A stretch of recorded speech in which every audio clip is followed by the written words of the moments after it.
Hello and welcome back. Today we're going to be taking a look at our second topic, graphing relationships and change. So graphing relationships occur when we take a look at some data, create a graph, and then we have to analyze it to see how everything is actually going to change with this. So what is a graph? A graph is a method of taking our data, right, comparing it, organizing it, and making it very easy to read. That data is those different variables, right? The variables are the information that we're going to try and test, and there are always two types of variables on a graph. There is the independent and the dependent variable. So the independent, right, what it means to be independent is that that variable is going to stand alone and is what is going to be compared to. It's essentially what we are setting. Okay, so an example of an independent variable is going to be time. Once we start it, we can't stop it. It's always going to be moving forward. Okay, we compare a lot of things to time. For example, if we're looking at our car, right, the speed that we drive is measured in miles per hour. It's the number of miles you travel every hour. We're controlling the time to measure how many miles. So the dependent variable depends on what happens with the independent one. So the dependent one is the value that is actually changing and measure what we are actually measuring. So the dependent variable is something that we are testing. Right? Mass, volume, temperature can all be dependent variables. Again, just as an example. So we have the independent and the dependent variable. Okay, now how does that work? Well, we're going to put them on a graph. So here is an example of a graph. And whenever we create a graph, there are four things essentially that we have to do. First, we have to create a title. All right, and when we create a title, the easiest way to do it is just use the data name that's given. So I'm going to write my title right here on the top. So I'm going to put temperature, right, versus time. All right. That's usually the easiest type of title.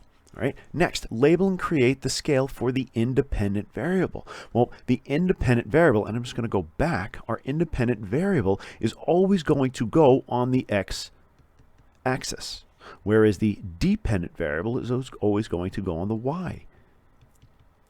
So in our graph, this is our x-axis down here on the bottom. So which of these two things is independent? Well, if we look at what we talked about last time, this time is going to be our independent variable. So I'm going to label it. I'm going to come down here to the bottom and I'm going to label it time. And forgot the I. There we go. And I'm going to put the unit. So our time is going to be in minutes.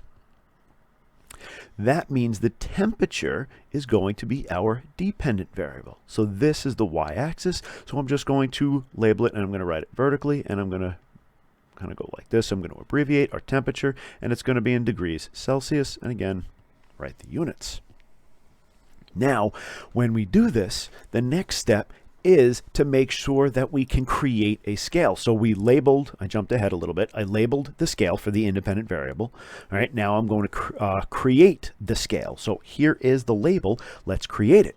So we have to go from 0 to 10, and we have all of these boxes. So should we skip a line?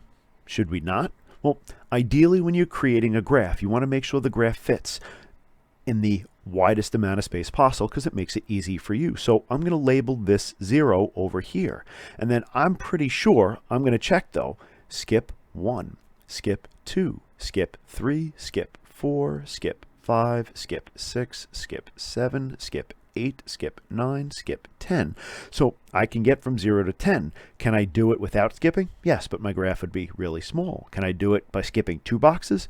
No, because I'd come out here. So I'm going to label this. I skipped. This is going to be 1, skip 2, skip 3, skip 4, skip 5, 6, 7, 8, 9, 10. Now I'm going to do the same thing over here with the y-axis. But now I don't start at 0. I start all the way up here at 30. So what I'm going to do, I have to get from 0 up to 45. So can I go up by ones? No, I can't because you can't graph that way. Can I go up by twos? Let's see. 2, 4, 6, 8, 10. 12, 14, 16, 18, 20, 22, 24, 26, 28, 30, 32, 34, 36, 38, 40, 42. I have to get up to 45. So I can't go up by 2s. So next, I'm going to look at going up by 5s. I know that 5s is going to fit, so I'm going to label it. So I have 5, 10, 15, 20, 25, 30, 35, 40, 45, 50. Now, I know we only have to go up to 45, but go past it so that our graph looks complete. Now, the next step is to actually graph the data. So the way that we graph the following data, step 4, we have time 0 and temperature 30. So I'm going to come over to here to 0, and I'm going to go up to 30, and where the two come together, I'm going to put a dot. And we have 1 and 33. So here's 1, I'm going to go up 33. Now we're estimating. So we're between 32 and 35. Okay. Next, we have 2 and 38. And I lost my point.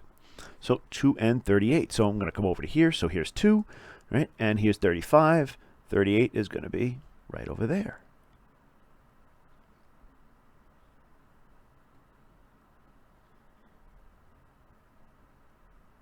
Okay, I apologize for the dots disappearing. Next, we have 3 and 40. So 3 and 40.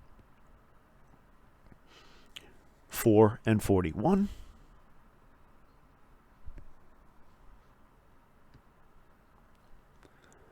5 and 42.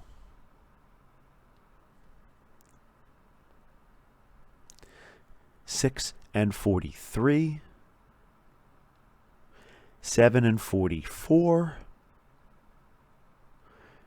8 and 45, 9 and 45, and then finally 10 and 45. Now the last thing we have to do is complete our graph by drawing the line. So connect all of your points with a nice line, go straight across like that, and that's what our graph looks like. That's how you create a graph.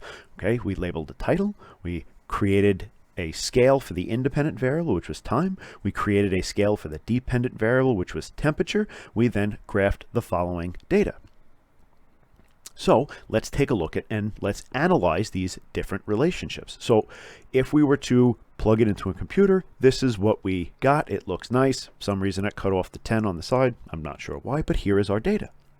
So now let's take a look at relationships. There are 3 different relationships that we can have with a graph. We have a direct relationship, we have an indirect relationship, and we have a cyclic relationship. So let's start with the direct relationship. So direct relationship.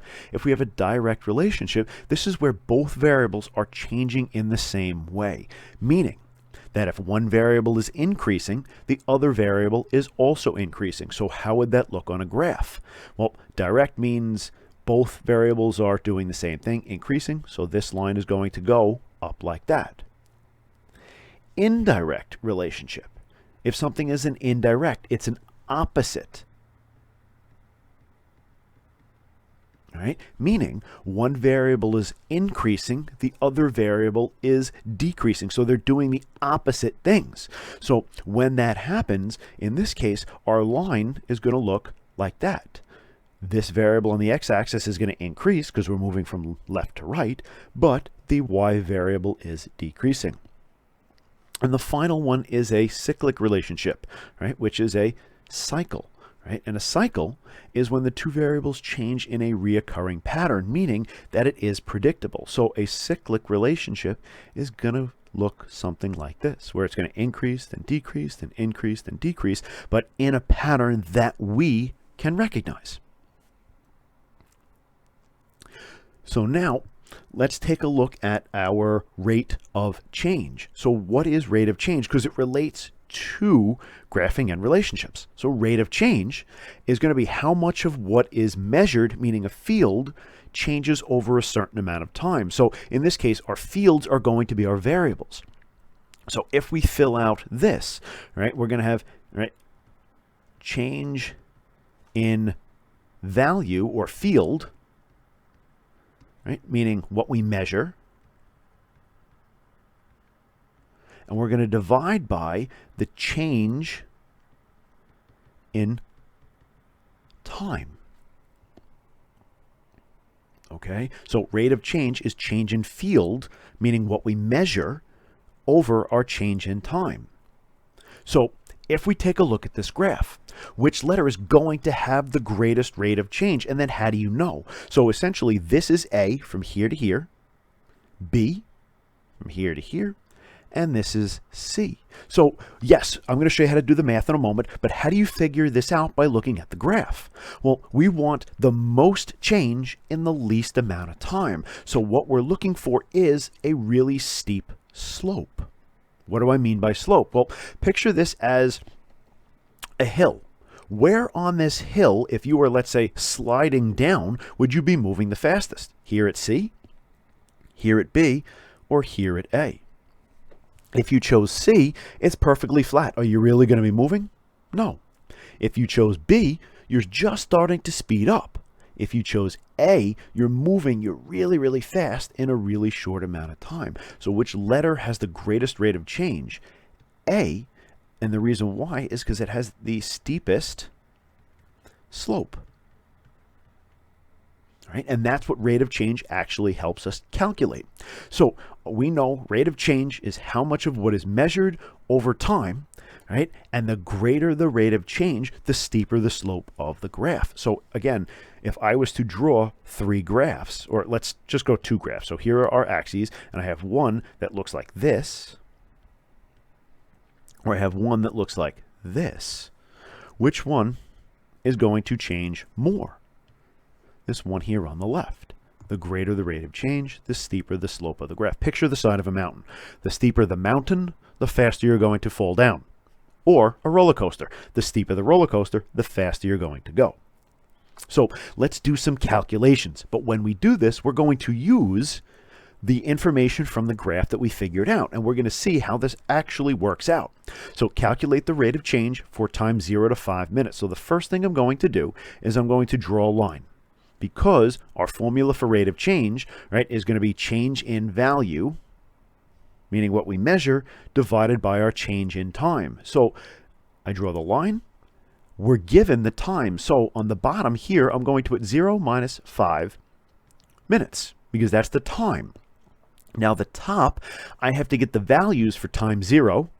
So our value for time 0 is 30, and I'm going to put it above it, right? Minus our value for time 5. Time 5 is 42. So 42, and I'm going to put degrees Celsius, because that's what we measured it in. Yes, degrees Celsius. Right? Now, it doesn't matter. We're going to ignore negatives because it's a change. So again, I'm going to draw my line. So 30 minus 42 is going to be 12 degrees. Right? And then we have 0 minus 5 is going to be 5 minutes. So we then do some quick math, and we're going to plug this in our calculators. So we're going to take 12 divided by 5, and we get 2.4 degrees Celsius per minute. You need to keep both units. So from 0 to 5, it changed 2.4 degrees Celsius for every 1 minute. Let's do the same thing for the next one. So calculate the rate of change for time 5 to 10. So 5 minus 10, time goes on the bottom. And then on the top, what is our data? At time 5, we have 42. At time 10, we have 45. Same thing, draw your line. 42 minus 45 is 3 degrees Celsius. 5 minus 10 is 5 minutes. So now we're going to get a very different number. So 3 divided by 5 is going to give us 0.6 degrees Celsius per minute. Again, make sure you have your units. Now, the last one, calculate the rate of change for time 0 to 10. So we're going to look at the whole experiment. Draw your line. And again, sorry, time 0 to 10. So 0 minus 10 minutes goes on the bottom. And now our temperature. At time 0 is 30, and at time 10 is 45. So 30 minus 45 degrees Celsius. Same sort of math. 30 minus 45, 15 degrees Celsius. 0 minus 10 is 10 minutes. So now, what is 15 divided by 10? Equals, you get 1.5 degrees Celsius per minute. And again, all of these are rounded properly to the nearest tenth. So where do we see our greatest rate of change? From time 0 to 5, 5 to 10, or throughout the whole experiment? If you chose this one here, you'd be correct. And if we look at our data, our slope from time 0 to 5, so 5 minutes is here, 0 is there, our slope from there to there looks like that. From 5 to 10 is from here to here, and it is not as steep, and then the whole thing has a general slope of something that looks like that. So the steepest one is in this area right over here. That is our steepest slope. So that is rate of change. So now, again, going back to that idea before, which of these following three graphs has the greatest rate of change, and just briefly explain how you know.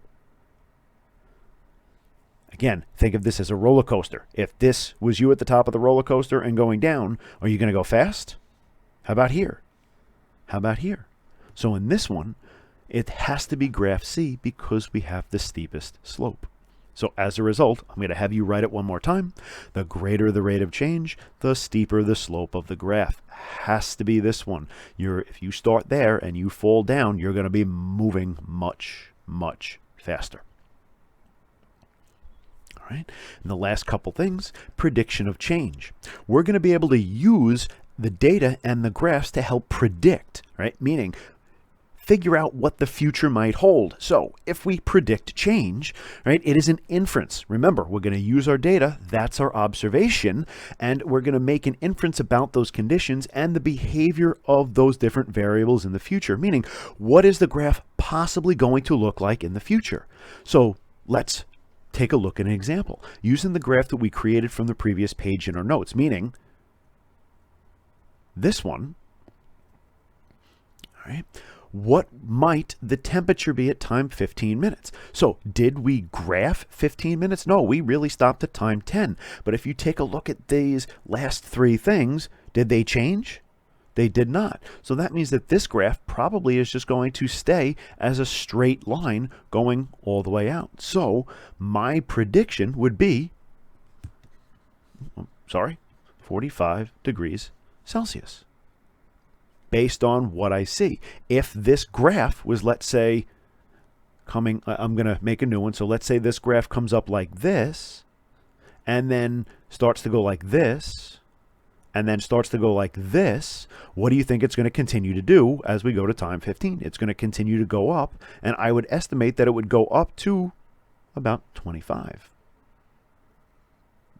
And predict it over. Do we know exactly? No. Are we going to be correct? We might be. We might not. All right. And the last part is dynamic equilibrium.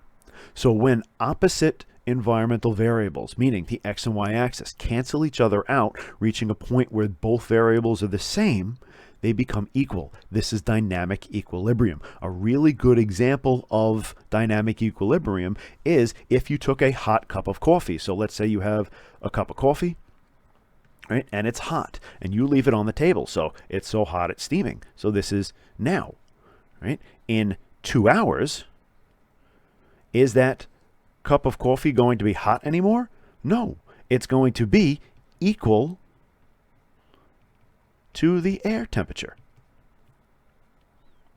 If you're not sure what I mean, take something out of the refrigerator at home, leave it on the counter for a couple hours. When you took it out of the refrigerator, it was cold. After you left it on the counter, it was warmer. It was equal to the air temperature because everything in nature wants to reach equilibrium, meaning become the same.